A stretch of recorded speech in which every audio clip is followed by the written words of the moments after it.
What is the connection between Jeff Bezos, Amazon founder, and Mohammed bin Salman, MBS, the Crown Prince of Saudi Arabia?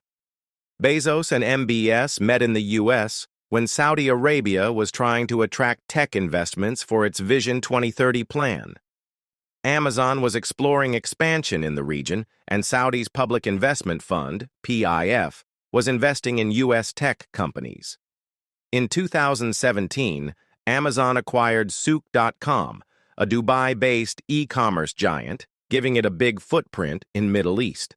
In 2018, MBS and Jeff Bezos in U.S. discussed tech investments and cooperation. MBS wanted top U.S. tech leaders like Bezos, Musk, and Gates to endorse Saudi modernization efforts. Jamal Khashoggi murder is one of the most controversial political assassinations of recent years.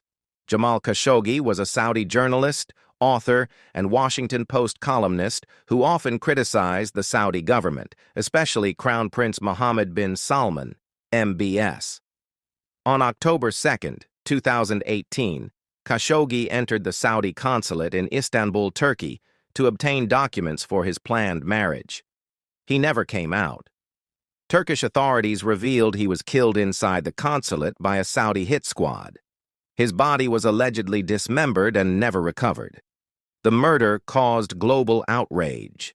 The CIA and UN investigations concluded that it was very likely ordered or at least approved by Crown Prince MBS, though Saudi Arabia denied his direct involvement. Saudi Arabia admitted Khashoggi was killed, but called it a rogue operation. Several Saudi agents were arrested, and some convicted in Saudi courts, but human rights groups criticized the trials as lacking transparency. The case strained Saudi Arabia's relations with the U.S., Turkey, and other nations. It raised serious concerns about press freedom, human rights, and state-sponsored violence. After journalist Jamal Khashoggi, a Washington Post columnist which Bezos owns, was murdered in the Saudi consulate in Turkey, U.S.-Saudi relations became strained. Reports linked the killing to MBS, which put Bezos in an awkward position. Bezos's phone was allegedly hacked after receiving a WhatsApp message from MBS's personal account. Investigators said the hack might have exposed private data. Saudi Arabia denied the allegation, calling it absurd.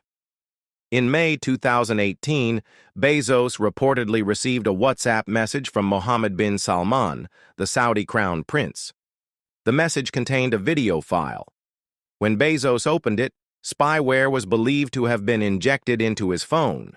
Soon after, massive amounts of data began leaving Bezos's device, gigabytes worth, according to forensic experts. A digital forensic investigation commissioned by Bezos found with medium to high confidence that his phone was infected via the WhatsApp message. The spyware was likely a zero-day exploit, similar to tools developed by companies like NSO Group, makers of Pegasus.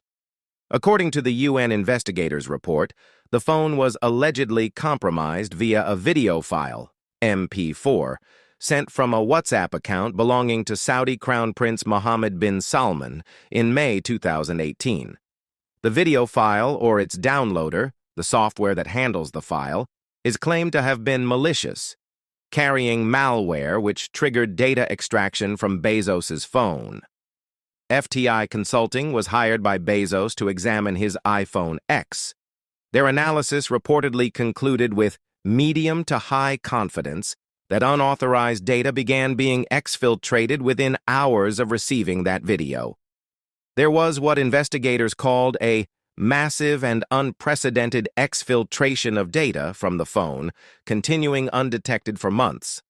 That said, FTI did not find a known definitive malware signature in the phone's file system matching known malware.